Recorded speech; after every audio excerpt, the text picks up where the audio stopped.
Finally আপনারা হয়তো শুনে নিয়েছেন বাংলাদেশের প্রাইম মিনিস্টার, যাকে আপনারা শেখ হাসিনা বলতে পারেন, সে অলরেডি বাংলাদেশ ছেড়ে ইন্ডিয়াতে চলে এসেছে। কিন্তু সে অলরেডি কোথায় আছে সে বিষয়ে কোনো কনফার্মেশন হয়নি। সেটা কলকাতায় হতে পারে, দিল্লিতে হতে পারে, না হলে আসামে হতে পারে। এই তিনটি জায়গার মধ্যে কোনো একটি জায়গাতে অলরেডি বাংলাদেশের প্রধানমন্ত্রী, যাকে আপনারা শেখ হাসিনা বলেন, তাকে সেফটিভাবে রাখা হয়েছে। কিন্তু আপনারা কি জানেন বাংলাদেশে অ্যাকচুয়ালি কী ঘটছে, যার ফলে বাংলাদেশের প্রধানমন্ত্রী রিজাইন দিয়ে অলরেডি ইন্ডিয়ার মধ্যে সেফটি জায়গাতে তাকে ইন্ডিয়ান সরকার রেখেছে? অ্যাকচুয়ালি কী চলছে বাংলাদেশের মধ্যে হয়তো অনেকে আপনারা নিউজগুলি দেখছেন। আপনারা দেখছেন যে স্টুডেন্টরা প্রোটেস্ট করছে, তাদের প্রাইম মিনিস্টারকে পছন্দ করে না, আরও এক্সট্রা অনেক কিছু ব্যাপার রয়েছে। কিন্তু আপনারা যদি একটু মনোযোগ দিয়ে দেখেন, সেখানে দেখতে পাবেন অ্যাকচুয়ালি বাংলাদেশের মেজর প্রবলেমটা কি। হঠাৎ করতে কেন প্রাইম মিনিস্টার বাংলাদেশ ছেড়ে ইন্ডিয়ার মধ্যে এসেছে? কারণ কোনো জায়গাতে এত বড় প্রবলেম হয় না যেখানে প্রাইম মিনিস্টার পালিয়ে গিয়ে অন্য দেশের মধ্যে চলে আসুক। বাংলাদেশকে স্বাধীনতাটা কে পাইয়ে দিয়েছিল?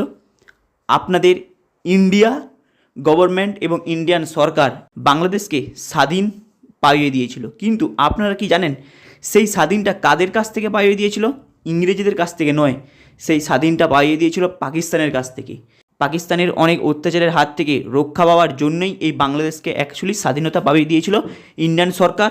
এবং ইন্ডিয়ান সরকারই এই বাংলাদেশকে অনুমোদিত দিয়েছিল যে তারা যেন মনোমতো করে প্রাইম মিনিস্টারকে নিজের জন্য স্থাপন করে। সেই প্রাইম মিনিস্টারকে স্থাপন করেছে এই বাংলাদেশেরই। কিন্তু এই মুহূর্তে এই বাংলাদেশের স্টুডেন্টরা কেন হঠাৎ খেপে গিয়ে এই বাংলাদেশের প্রাইম মিনিস্টারকে পর্যন্ত ছাড়েনি, এবং সেখানে তাদের গেস্ট হাউস থেকে শুরু করে, তাদের রুমের ভাঙচুর থেকে শুরু করে, তাদের পার্লামেন্টের ভাঙচুর থেকে শুরু করে সমস্ত কিছু বিশৃঙ্খলা একটি তৈরি হয়ে যায়, যেটা আপনারা প্রত্যেকে নিউজ চ্যানেলে দেখছেন। কিন্তু এত বড় দুর্ঘটনা হওয়ার সত্ত্বেও এই ঝগড়াটা চলছে কাদের সঙ্গে? স্টুডেন্টদের সঙ্গে। কিন্তু যদি আপনারা একটু ফলো করে দেখেন, সেখানে বুঝতে পারবেন, সেখানে দেখতে পাবেন ছাত্রদের সাথেও পাকিস্তানি কিছু মিডিয়া, পাকিস্তানি কিছু প্রপাগান্ডা, পাকিস্তানের কিছু এজেন্ডা হিসেবে কাজ করছে এই স্টুডেন্টদের মধ্যে। তাই যদি আপনারা ফলো করেন দেখতে পাবেন বাংলাদেশের গেস্ট হাউস যেখানে বিচার সংস্থা রয়েছে, সেখানে পর্যন্ত এই বাংলাদেশির অল স্টুডেন্ট বলতে পারেন, পাবলিকও বলতে পারেন, আরও কিছু আদার্স গ্যাংস্টার থেকে শুরু করে অনেক রকমের সিচুয়েশন সেই গেস্ট হাউস এবং সেই পার্লামেন্টের ওপরে যে ভাঙচুর থেকে শুরু করে তাদের জিনিসপত্র লুটপাট চালু করে দেয়। কিন্তু যদি আপনারা নিউজ চ্যানেলের দিকে একটু মনোযোগ দেন, সেখানে দেখতে পাবেন যে অলরেডি স্টুডেন্টরা প্রোটেস্ট করছে কাকে? প্রাইম মিনিস্টারকে চেঞ্জ করতে চায়। এক্সট্রা আরও অনেক কিছু পলিটিশিয়ান প্রবলেম রয়েছে। কিন্তু এখানে বলছে মিডিয়া থেকে শুরু করে সমস্ত জায়গাতে স্টুডেন্টের দিকে মারামারি করছে কে? শুরু করে বাংলাদেশি আর্মি। কিন্তু আপনারা কি জানেন এখানে মিডিয়ার মধ্যে চলছে স্টুডেন্ট, কিন্তু যদি আপনারা একটু ফলো করেন সেখানে দেখতে পাবেন বাংলাদেশের মধ্যে লুটপাট চলছে। লুটপাটটা কী ধরনের? প্রাইম মিনিস্টারের ঘরে ঢুকে সেখানে ভাঙচুর করে জিনিসপত্র লুটপাট করে নিচ্ছে, কারো বাড়ি থেকে মুরগি থেকে চুরি করে আরও বিভিন্ন রকমের প্রবলেম তৈরি করছে, টিভি চুরি করে নিচ্ছে। এইভাবে বাংলাদেশের অলরেডি ক্যাপিটাল সিটি থেকে শুরু করে বিভিন্ন জায়গায় বিভিন্ন রকমের প্রবলেম শুরু হয়েছে। কিন্তু যদি আপনারা ডিটেলসে সার্চ করেন সেখানে একটাই প্রবলেম, স্টুডেন্ট প্রবলেম। স্টুডেন্টকে মারধর করছে কে? বাংলাদেশি আর্মি।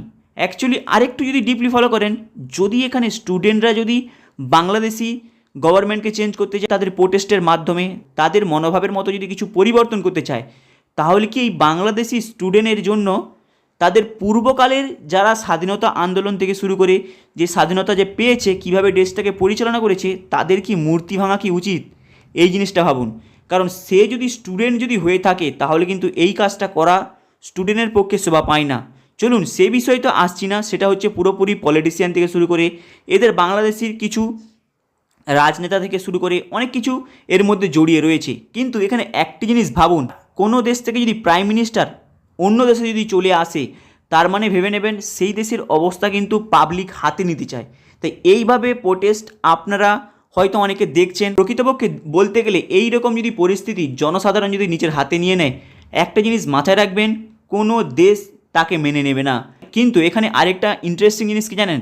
বাংলাদেশি অনেকে রয়েছে, যখনই দেখেছে বাংলাদেশের প্রাইম মিনিস্টার অলরেডি বাংলাদেশ ছেড়ে পালিয়ে গিয়েছে, অনেকে সেলিব্রেশন করছে। যারা দুবাই, সৌদি আরবে এই বাংলাদেশির কর্মচারী যারা রয়েছে তারা অনেকে সেলিব্রেশন করছে যে বাংলাদেশের প্রাইম মিনিস্টার পালিয়ে গেছে। এইবার ওদের মনের মতো করে প্রাইম মিনিস্টার তৈরি হবে, ওখানে কোনো টেনশন নেওয়ার দরকার নেই। কিন্তু এখানে একটা জিনিস মাথায় রাখবেন, বাংলাদেশকে স্বাধীনতা পাইয়ে দিয়েছিল কে? ইন্ডিয়া। বাংলাদেশের মধ্যে মুখ্যমন্ত্রী স্থাপন করার জন্য ভোটের কাউন্টিংয়ের পার্সেন্টেজ কার থাকে? ইন্ডিয়ার। তাই এই মুহূর্তে অলরেডি হিউজ পরিমাণে ভলেটাইল হওয়ার কারণে বাংলাদেশের মধ্যে ওদের আর্মি অলরেডি পুরোপুরি পাবলিকের এই যে গণ্ডগোল চলছে তার পুরোপুরি নিয়ন্ত্রণটা নেওয়ার জন্য চেষ্টা করছে এবং ওদের আর্মির হাতে তুলে দিয়েছে, যেটা এখন ওদের প্রাইম মিনিস্টার হাতে নেই। তাই আর্মি এই মুহূর্তে প্রায় 6 থেকে 7 হাজার ওর থেকে বেশি মানুষকে অলরেডি মিলিটারিদের সঙ্গে এই স্টুডেন্টের হাতাপায়ের সঙ্গে অলরেডি গুলি করে মেরে দিয়েছে মিলিটারিরা। কিন্তু যদি আপনারা নিউজ চ্যানেলের দিকে তাকান, সেখানে তারা বলছে কতজন আপনি জানেন? মাত্র 200 জনকে মেরেছে, আর কাউকে কিছু করেনি এবং কেউ আহত হননি। দেখুন মিডিয়ার মধ্যে কিভাবে এদের সমস্ত কিছুকে চাপা দেওয়ার চেষ্টা করছে। কিন্তু একটা জিনিস মাথায় রাখবেন, পাবলিক যদি নিজের কন্ট্রোলে যদি না আসে তাহলে কিন্তু এই বাংলাদেশের মিলিটারি থেকে, বাংলাদেশে যারা মিলিটারির বড় বড় পদে রয়েছে তারা অলরেডি অ্যানাউন্সমেন্ট করে দিয়েছে যে অনেক হয়েছে এইভাবে গণ্ডগোল অশান্তি। এইবার বাংলাদেশের মিলিটারি থেকে শুরু করে তাদের প্রশাসন পুরোপুরি তাদের নিয়ন্ত্রণে করে নেবে, তারা প্রতিশ্রুতি দিয়েছে। কিন্তু বাংলাদেশের আর্মি, বাংলাদেশি অল ম্যানেজমেন্ট যদি এটা না করতে পারে তখন কিন্তু ভারত সরকার মানে ইন্ডিয়ান সরকার, ইন্ডিয়ান গভর্নমেন্ট কিন্তু এর উপরে পদক্ষেপটা নেবে। আর সেই সময় যদি পদক্ষেপ নেয়, আপনারা জানেন ইন্ডিয়ার অল যে আইন শৃঙ্খলা রয়েছে সেম বাংলাদেশে গিয়ে তারা নিজের মনের মতো করে তাদের মর্জি তারা কিন্তু প্রাইম মিনিস্টার সেখানে স্থাপন করবে, সেটা আপনারা ভালো করে জানেন। ইন্ডিয়ার মধ্যে অনেক বড় বড় এজেন্ট রয়েছে যারা মিলিটারি ডিপার্টমেন্ট থেকে শুরু করে এই বাংলাদেশের অ্যাকচুয়ালি এই গণ্ডগোলের পিছনে বড় বড় কাদের হাত রয়েছে সেই সম্পর্কে কিন্তু অলরেডি তদন্ত করে তাকে সরিয়ে দিয়ে নতুন প্রাইম মিনিস্টার স্থাপন করবে। এই হচ্ছে মেন জিনিস।